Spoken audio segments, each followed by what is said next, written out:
A typical December day. The temperature's struggling to reach 30 degrees. And there's coffee if you need to warm up. So you can only imagine how cold the water temperature is. I mean, it's hovering just right above freezing.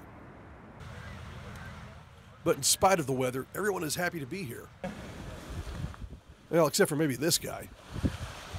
Don't worry, Leonardo was released. Or maybe this is Michelangelo, I don't know.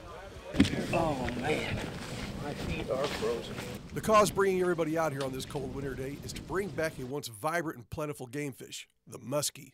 We know that muskies can provide a great fishery in Lake Shelbyville. It was a national destination at one point in time, with fishermen coming as far away as Minnesota to come here and fish the lake.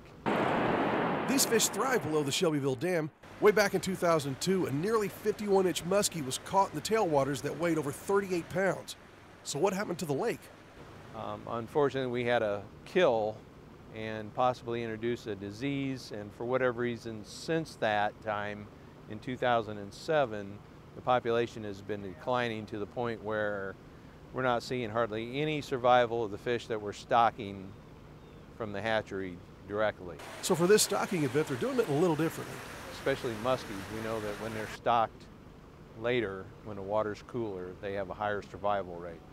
So what we're trying to see is if stocking them later is going to provide that increase in survival over stocking them early in the fall or what is actually late summer.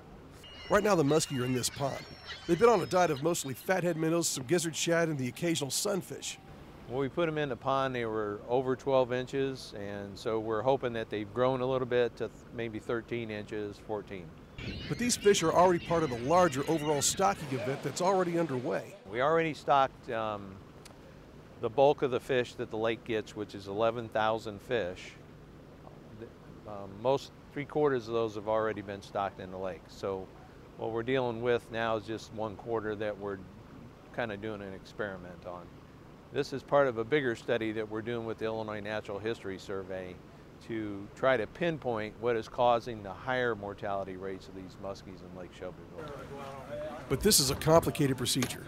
They have to mark these fish in a unique way that will differentiate them from the rest of the other stocked muskies. We are going to anesthetize them. We're going to knock them out with clove oil, and so that way they're not going to be squirming around on us. And then we're going to flip them over and cut off the pectoral fin. It's just for us to identify the stocked fish that we're putting in here right now from any other muskie that is already in there. But before any of that can happen, this pond has to be drained.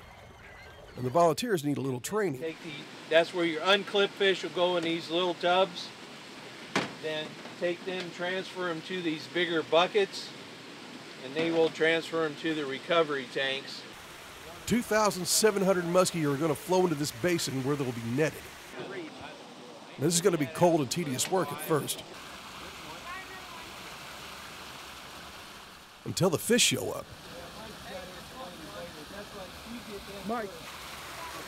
First, they're just a couple. And more show up. Lots more.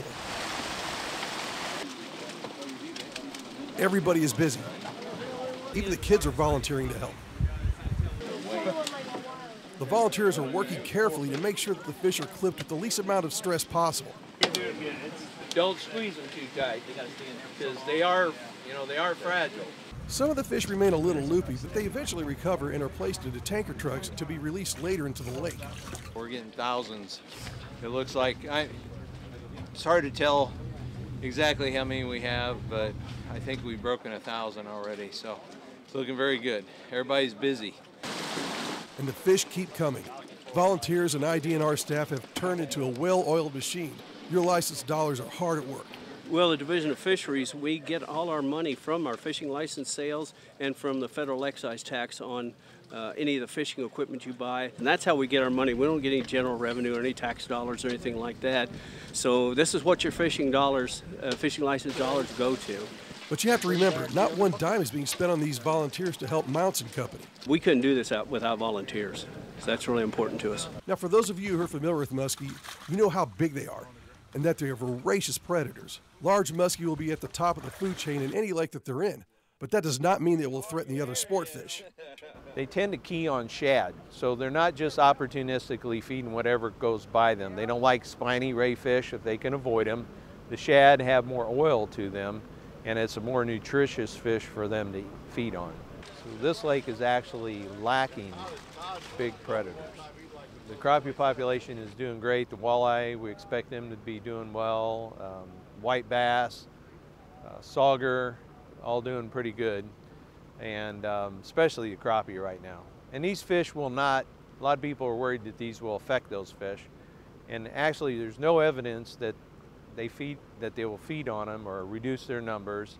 In fact, often they just actually improve the numbers of the other sport fish or improve their growth rates. By next year, these fish may reach the 20-inch class. So if you catch one, please release it and let the IDNR or the local Corps of Engineer office know where and how you caught them. Take a couple of pictures if you can. Any information you can provide will be very, very helpful.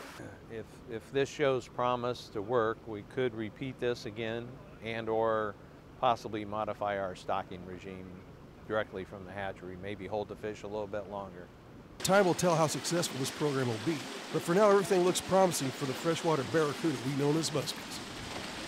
Through my lens in Shelbyville, this is Steve Nichols, WAND.